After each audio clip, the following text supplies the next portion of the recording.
Yo, salut la famille. Aujourd'hui, je fais une vidéo dehors pour votre plaisir. Je change un peu le cadre. Alors, vous voyez que je suis en bordure de bois. Alors, aujourd'hui, on va parler de, après les inscriptions, quelles sont vos chances de gagner? D'accord? Quelles sont vos chances de gagner? Voilà, désolé, hein, j'espère que le son sera bon parce qu'avec tout ce bruit qui tourne autour là, j'espère que vous allez m'entendre. Alors, quelles sont vos chances de gagner? C'est de ça qu'il s'agit aujourd'hui. Allez, installez-vous et puis on se retrouve tout à l'heure. À tout de suite.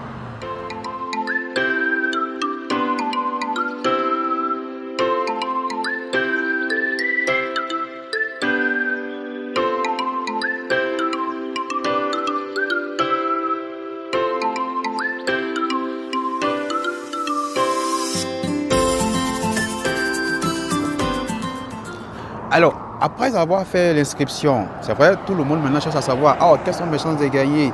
Est-ce que j'ai bien gardé mon reçu? Mais est-ce que moi, je serai sélectionné avec beaucoup de personnes dans le monde entier qui essaient de voilà, jouer aussi, avoir la green card, tout ça?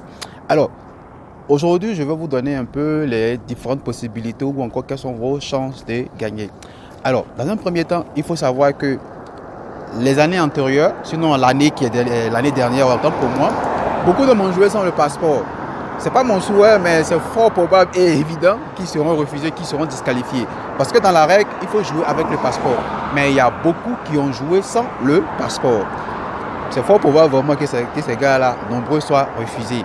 Mais en dehors de ça, il faut aussi savoir que la DV 2020, beaucoup ont été recalés et encore le dossier reste encore en suspens. C'est vrai qu'on parle de jusqu'en avril ou en mars, je ne sais plus, 2021, pardon. Mais voilà, ça reste toujours à voir et ça reste toujours à être confirmé. Voilà, je ne vais pas décourager mes frères de la DV 2021, mais le dossier est encore en suspens.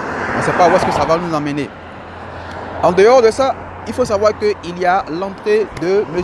Joe Biden à la Maison-Blanche. À la Maison-Blanche. Donc c'est encore une chance, puisque l'immigration encore sera encore beaucoup plus souple.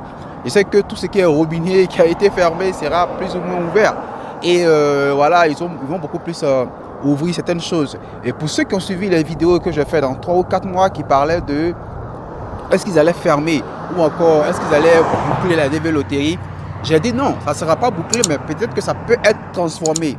Mais en même temps, il faut aussi savoir que nombreux sont ceux au niveau de la jeunesse américaine qui s'adonnent plus à l'alcool et à la drogue. Or, ici aux États-Unis, dans le système, avant qu'une compagnie te donne un boulot, il y a ce qu'on appelle le drug test que tu fais. C'est-à-dire que le test de drogue, on essaie de voir est-ce que tu consommes la drogue. Parce que ces entreprises-là se veulent sérieuses, se veulent bien structurées avec des ouvriers compétents prêts à travailler. Si tu fumes la drogue ou tu es un alcoolique, tu ne seras pas efficace, tu n'auras pas un bon rendement. Et c'est en ce sens-là, on te demande toujours de faire ce qu'on appelle le drug test avant de commencer à travailler chez eux. Mais plus de la majorité des jeunes américains sont toujours drogués, sont toujours dans l'effet de l'alcool. Du coup, les États-Unis ont besoin de main-d'œuvre. La majorité des entreprises ici, surtout industrielles, disposent plus de personnes étrangères dans leurs compagnies que des personnes, je vais dire, locales. Donc c'est pour dire encore que les États-Unis ont besoin de personnes pour venir travailler dans leurs entreprises.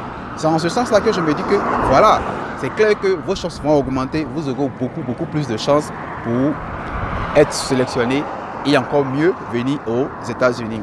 Alors les amis, j'espère que cette vidéo va beaucoup vous aider. Mais pour ceux déjà qui viennent découvrir cette chaîne, n'hésitez pas, c'est la chaîne Yves Osier, c'est votre frère qui est là maintenant depuis 3 à 4 jours, ça fait maintenant 4 ans jour pour jour. Je tenais à dire merci à Dieu, merci à tous ceux qui m'ont soutenu de près ou de loin, ceux qui ont cru en moi aussi, ceux qui m'ont accompagné en prière pour que je sois ici aux États-Unis aujourd'hui. Je voulais aussi dire merci à tous mes abonnés. Pour ceux qui viennent de la découvrir, les gars, abonnez-vous. Ici, là, il y a les vrais sons, il y a les vraies informations. Alors, la famille, je pense que c'est là, je vais prendre congé de vous. Mais aujourd'hui, je vais terminer par l'abonné de la semaine. J'avais arrêté, je relance le dossier de l'abonné de la semaine. Cette semaine sera dédiée à l'homme qu'on appelle Crépin Ogou. Crépin Ogou. Alors, si tu es là, like et puis mets en commentaire la prochaine vidéo que tu souhaites que je traite dans mes prochaines publications. Merci. Et puis la famille, portez-vous bien et allez, bon début de semaine. On est ensemble.